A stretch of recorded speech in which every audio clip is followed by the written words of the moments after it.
AI로 인해 일자리가 점점 없어지고 있죠. 이건 이제 막을 수 없을 겁니다. 그럼 우린 발만 동동 구르고 있어야 될까요? 절대 그렇지 않죠. 지금까지 그랬듯 산업 구조가 바뀌면 돈의 흐름도 바뀌기 마련입니다. 오늘 영상에서는 AI가 발전할수록 대체될 수 있는 직업과 여러분들이 어떻게 해야 살아남을 수 있을지에 대해서 한번 말해보려고 합니다.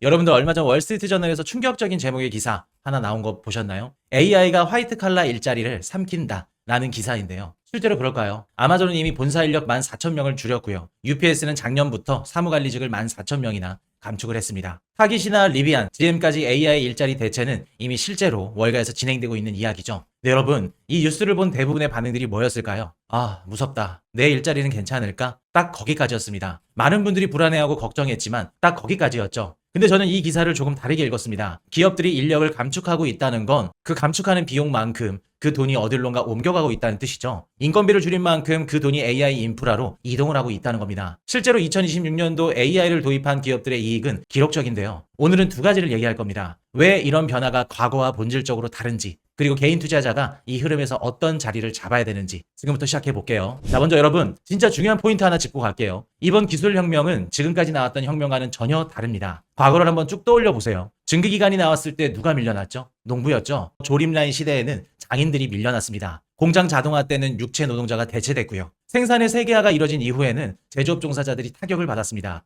패턴이 보이시죠? 지금까지 산업의 구조가 바뀔 때마다 제일 먼저 타격받은 쪽은 블루칼라, 즉 육체 노동자였습니다. 사무실에서 키보드 치던 사람들은 상대적으로 걱정이 덜했고요. 항상 부모님이 공부 열심히 해서 좋은 대학 가고 사무직에 들어가라 라는 말씀을 하셨죠. 불과 10년 전만 해도요. 근데 지금은 상황이 완전 180도 뒤집혔죠. 지금 AI에 대체당하고 있는 분야를 보면요. 문서 작성, 데이터 분석, 회계, 법률 검토, 코딩, 디자인, 고객 응대 등등 하나같이 화이트 칼라 업무들입니다. 최근에 필라델피아 연준 보고서가 하나 나왔는데 대학 학위가 필요한 고임금 직종일수록 AI 대체 위험이 더 높다는 분석이었습니다. 이거 참 아이러니하죠. 연봉 높은 자리가 오히려 더 위험하다니. 믿기지 않겠지만 이게 지금 실제로 벌어지고 있는 현실입니다. 이번에 골드만삭스가 낸 보고서를 한번 볼까요? 골드만삭스는 미국과 유럽의 일자리 25%가 AI로 대체될 수 있다고 봤습니다. 특히 행정직의 46%, 법률직의 44%가 타격권이라고 분석했죠. 거의 절반 가까운 수준입니다. 몇몇 분석가는 2028년도까지 거의 모든 화이트칼라 업무 자동화가 침투될 거라고 예상합니다. 28년도면 불과 2년도 남지 않았죠. 여러분, 심각성을 깨달으셔야 됩니다. 지금 벌어지는 건 단순한 감원이 아니라 지난 300년 동안 유지되어왔던 직업과 산업의 구조 자체가 바뀌는 순간입니다. 자, 그럼 이런 와중에도 살아남는 직업은 어떤 직업들일까요? 답은 사실 단순합니다. 그건 바로 사람만이 할 수 있는 영역인데요. 좀 더 구체적으로 보자면 4가지 요소가 있습니다. 첫째, 손으로 직접 만져야 하는 일. 둘째, 오랜 시간 신뢰가 쌓여야 되는 일. 셋째, 상대의 감정에 깊게 공감할 수 있는 일. 넷째, 최종 판단에 책임을 져야 되는 일. 이 4가지가 겹치는 직업이 앞으로 살아남을 가능성이 가장 높은 직업입니다. 예를 들어 몇 가지만 찾아볼게요. 우선 배관공, 전기기술자, 냉난방 기술자 같은 숙련 기술직인데요. 여러분들 AI가 여러분들 집 보일러를 고치러 올 수 있을까요? 아니면 제미나이가 용접을 하고 클로드가 에어컨 냉매 교체를 할 수 있나요? 못합니다. 그 다음으로는 영업 전문가, B2B나 세일즈 매니저 같은 영업직인데요. 여러분 수십억짜리 계약을 AI 챗봇이랑 상의해서 결정하실 수 있을까요? 결국 큰돈이 움직이는 자리에서는 거래 대상이 믿을 만한가? 이런 부분들이 결정을 좌지우지합니다. 그 신뢰는 데이터로 만들어지는 게 아니라 몇 년에 걸친 관계에서 쌓이죠. 우리 호슈 경제 채널과 구독자분들이 수년 동안 관계를 쌓은 것처럼 그렇게 신뢰가 쌓이는 거죠. 또 심리상담사, 호스피스 돌봄 종사자 같은 감정노동 전문가들이 있는데요. 로봇이 수술을 할 수 있을 겁니다. 하지만 병실에 혼자 남아서 울고 있는 환자 옆에서 다가와서 진정으로 공감해주고 위로해주는 건 사람만이 할 수 있는 일이죠. 말하지 못할 불만을 표정에서 읽어내고요. 먼저 손을 건네는 역할은 아직 AI가 절대 따라할 수 없는 영역입니다. 거기에 현재 고령화가 심화되고 있죠. 이런 감정노동의 수요는 앞으로 계속 늘어나게 될 겁니다. 마지막으로 기업 경영진, 그리고 임원 등 의사결정을 직접 내리는 리더 포지션도 마찬가지인데요. AI가 보고서를 쓰고 데이터를 분석하고요. 선택지를 제시할 수는 있겠죠. 하지만 수백억짜리 결정에 본인 이름을 걸고 사인하는 건 결국 사람이 할 겁니다. 잘못되면 고개를 숙이고 책임지는 자리, 이건 AI가 할 수 없는 일이죠. 오히려 이 AI 시대에는 책임을 질 수 있는 자리, 이 자리의 가치가 더 올라갈 겁니다. 여기까지는 그래도 다른 곳에서 많이 들어본 얘기겠죠. 근데 저는 솔직하게 말씀을 드려볼게요. 여러분들의 직업을 지키는 것만으로는 부족합니다. 오늘 영상에서 진짜 하고 싶었던 얘기, 다른 곳에서는 들어보지 못했던 얘기를 지금부터 한번 해볼게요. 자, 숫자 하나 보고 가겠습니다. 골드만삭스는 26년도 말 S&P 500 지수가 7,600포인트까지 상승한다고 봤고요. 도이치뱅크는 8,000, 오펜하이버는 8,100까지 보고 있습니다. 이 전망의 핵심 동력이 뭘까요? 바로 AI와 데이터 센터, 그리고 여기서 나오는 생산성 향상입니다.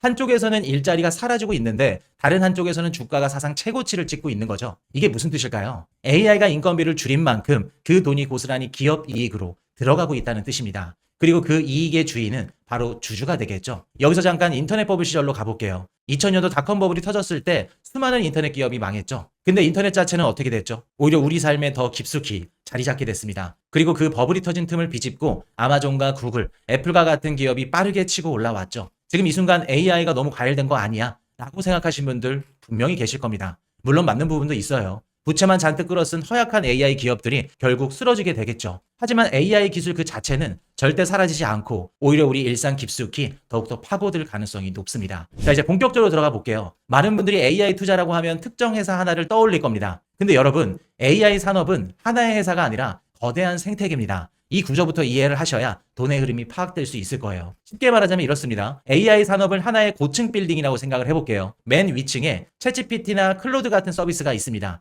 그리고 그 아래층엔 엔비디아 같은 반도체가 있고요. 그리고 그 아래층엔 데이터 센터라는 몸통이 있습니다. 그리고 맨 아래 지하에는 뭐가 있을까요? 바로 전기입니다. 어마어마한 양의 전기. 빌딩은 아래가 무너지면 전부 무너지죠. 그래서 지금 빅테크들이 빌딩 아래를 강화하기 위해서 전력에 온 힘을 쏟아붓고 있는 겁니다. 국제에너지기구에 따르면 AI에 최적화된 데이터 센터의 전력 수요는 2030년도까지 4배 이상 증가할 거라고 봅니다. 골드만삭스는 같은 기간 데이터 센터 전력 수요가 약 160%나 늘어난다고 했죠. 자, 160% 얼마나 큰 숫자인지 체감이 안 되시죠? 미국에서 지금 데이터 센터를 새로 짓겠다고 전력망에 연결 신청을 해도 대기 시간이 수년씩 밀려 있죠. 태양광 발전소 하나 짓는데 3년에서 6년, 복합 화력은 6년, 원자력은 10년 이상이 걸립니다. 근데 데이터 센터는 2년에서 3년이면 완공할 수 있는데요. 속도가 전혀 맞지 않다는 거죠. 그래서 마이크로소프트나 구글, 아마존 같은 기업들이 자체 원자력 발전소에 직접 투자하고 있는 거고요. 오픈 AI의 샘 알트만은 소형 원자로 SMR 개발사에 돈을 넣었죠. 얼마나 다급했으면 기술 회사들이 원전 사업까지 직접 건드렸을까요? 우라늄 가격 한번 볼까요? 파운드당 88달러에서 거래되고 있고 연초에는 100달러도 넘겼습니다. 데이터 센터 기업들이 지금 우라늄 강산에 전기 공급 계약을 걸고 있고요. 과거 전기차 업체들이 배터리 광물 강산에 미리 돈을 넣었던 것과 똑같은 패턴으로 흘러가고 있습니다. 계속 외국 데이터만 말씀을 드렸는데 국내도 전혀 다르지 않죠. 한국의 국회 입법조사처에서 내놓은 분석에 따르면 AI 데이터 센터는 기존 데이터 센터보다 최대 6배 많은 전력을 쓴다고 합니다. 또한 2029년도까지 국내에 신규 건설을 신청한 데이터 센터의 전력 용량이 무려 49,000메가와트입니다. 이걸 감당하려면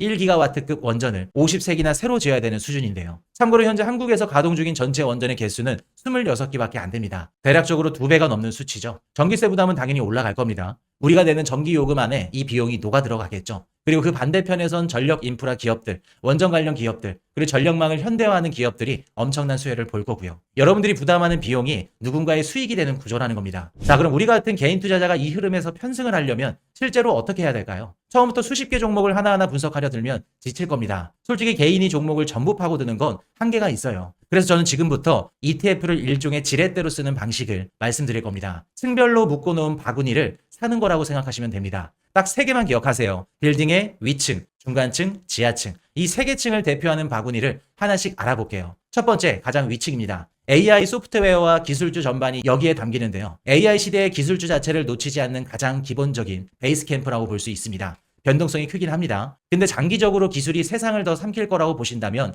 이 바구니에서 아예 빠져 있는 건 큰 실수를 하고 계신 걸 수 있습니다. 두 번째, 중간층인데요. AI의 심장, 반도체 기업들이 여기에 담기겠죠. 엔비디아나 TSMC, 브로드컴과 같은 기업들입니다. AI가 존재하려면 반도체가 반드시 있어야 되죠. 반도체 없이 돌아가는 AI는 이 세상에 없습니다. AI가 존재하는 이상 반도체는 무조건 팔릴 거고요. 이걸 절대 잊으시면 안 됩니다. 세 번째, 지하층입니다. 이게 가장 많이들 놓치는 층인데요. 전력과 에너지, 특히 원자력 관련 바구니입니다. 아까 말씀드렸죠. 빌딩은 아래가 무너지면 전체가 무너진다고요. 빅테크가 지금 원전에 직접 돈을 넣는 이유가 바로 이겁니다. 이 지하층이 받쳐주지 않으면 빌딩 자체가 설 수 없습니다. 여러분, 이 3개의 지렛대를 머릿속에 이미지로 그려보세요. AI 서비스로 이어져서 반도체, 그리고 전력, 에너지, 그리고 맨 위에 스타 기업에만 눈이 가는 게 아니라 그 아래를 떠받치는 조용한 서브 기업들까지 함께 보시는 겁니다. 여기서 중요한 원칙 하나 더 말씀드릴게요. 다음 엔비디아를 찾자. 이런 접근이 사실상 가장 위험한 접근입니다. 완벽한 한 종목을 고르려다 타이밍이 놓치고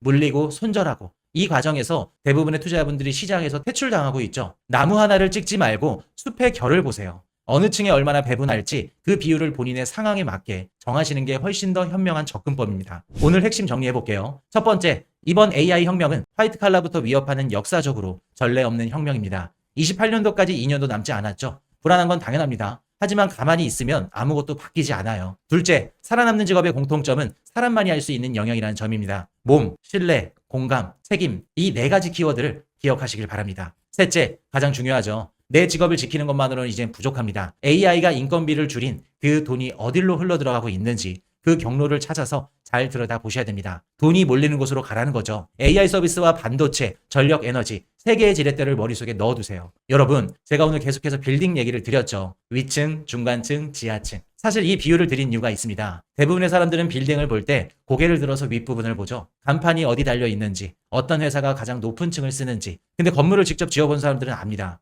빌딩을 지을 때 가장 중요한 부분은 기초 공사라는 걸요. 물론 저는 빌딩을 지어보지 않았어요. AI 산업도 똑같습니다. 지금 뉴스에 매일 나오는 건 맨 위층 간판들인데요. 근데 그 빌딩이 올라가려면 누가 콘크리트를 붓고 있어야 되죠. 그리고 누군가는 전선을 끌고 와야만 합니다. 그 조용한 작업자들이 있는 층이 사실상 가장 오랫동안 돈을 만들어낼 수 있는 자리입니다. 물론 오늘 말씀드린 기업이나 섹터를 무작정 매수하라는 뜻은 절대 아닙니다. 각자 여유 자금도 다르고 이미 가진 포지션도 다르고 감당할 수 있는 변동성도 다르니까요. 본인의 투자 성향에 맞게끔 접근하시되 오늘 영상에서 딱 하나만 가져가셨으면 좋겠습니다. AI를 내 일자리를 위협하는 존재로만 보면 이 시대는 공포의 시대가 될 거라는 거. 반면에 AI를 돈이 이동하는 거대한 경로로 보기 시작하면 앞으로 여러분들한테 똑같은 뉴스가 완전히 다르게 읽혀지실 겁니다. 이 시야의 전환점, 그리고 이게 오늘 영상에서 말씀드리려고 했었던 핵심 내용입니다. 오늘 내용 중에 가장 와닿은 부분이 있으셨다면 댓글로 편하게 남겨주세요. 관심 있게 보고 계신 섹터나 궁금한 부분도 자유롭게 달아주시고요. 여러분 의견에서 다음 영상의 주제가 나온 경우가 굉장히 많기 때문에 꼭 댓글 달아주시면 감사하겠습니다. 오늘도 영상이 도움이 되셨다면 구독과 좋아요 부탁드리고 지금까지 코슈 경제 채널이었습니다.